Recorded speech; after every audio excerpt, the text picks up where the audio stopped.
Hello guys, welcome to another Armored Warfare video. Now in this video you'll see me absolutely murdering the enemy team in my BMD2. But I'm not gonna comment this battle. I did promise I'm gonna give you some info about the matchmaking system in Armored Warfare. So here it is. So the matchmaking system takes several things into account. First one, of course, obviously, it's the vehicle. Then it's the equipped modules, and then how many battles you played in that tank. Now all these three things form the combat rating. Now each vehicle has a different combat rating, as you can see here.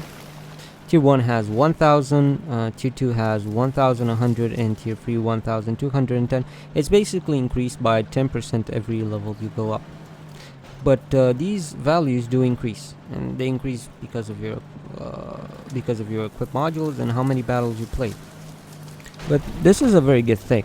Now, about the modules, if your tank is stock, it's unlikely you'll meet. Well, if you have a stock tier 4 tank, it's unlikely you'll get in games with fully upgraded tier 5 tanks.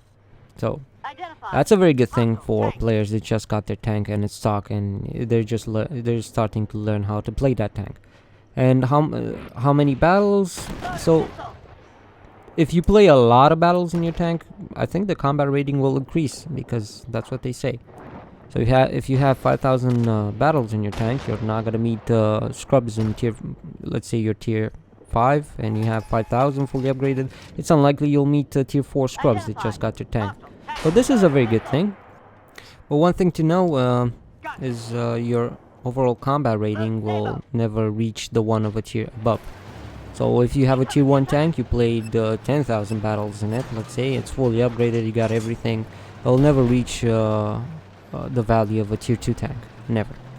Now when you upgrade your tank, depending on what module you'll put on that tank, it will increase your combat rating differently.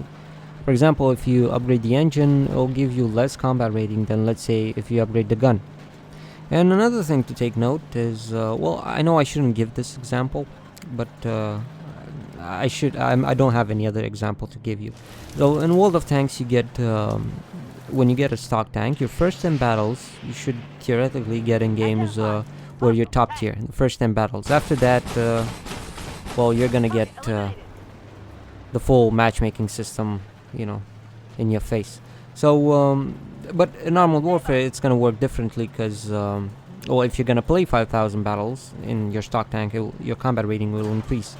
But if you play 100, it should stay the same. Your combat rating should be the same as of a stock tank. So yeah, you will have easier games if you keep your tank stock.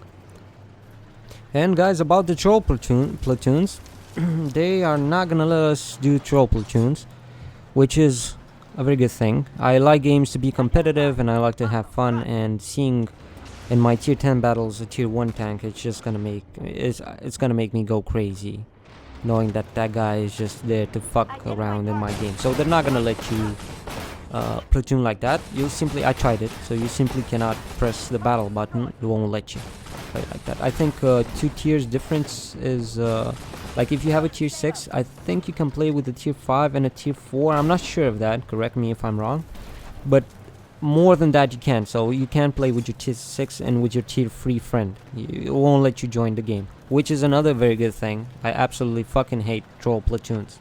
So combat rating this, combat rating that, increase stock. What are you talking about, pizza guy? Well, this is what I'm trying to say. The matchmaker will take out a player. Let's say that player has 1464. And it'll form the game around him. And the lowest amount of combat rating should be 1317, and the maximum 1610. So it's a plus minus 10% in combat rating. Now, it's not the tiers, but it's the combat rating. But basically, you should get a plus minus 1. But if it can't find the players, this is what happens in early access. It's gonna go to plus minus 2. And I think when the game goes live, basically at 5 in the morning or 6 in the morning, you'll get the same plus minus 2. Basically, when it doesn't have players, you're gonna get in a game, but it's not gonna be, the matchmaker will struggle to put you in games. So it takes all these 30 players with a similar combat rating, and this is where the interesting part comes, it's gonna balance the teams and it's gonna make the team so you have a really good game.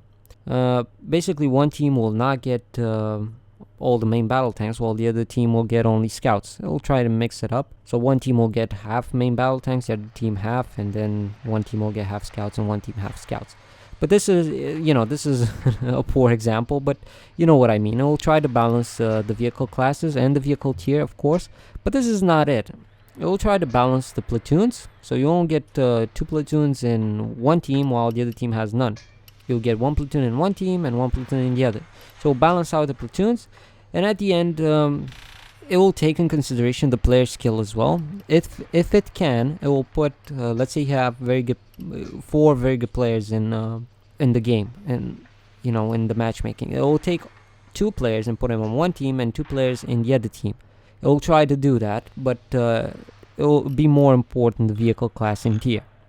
But yes, it does balance the skill as well.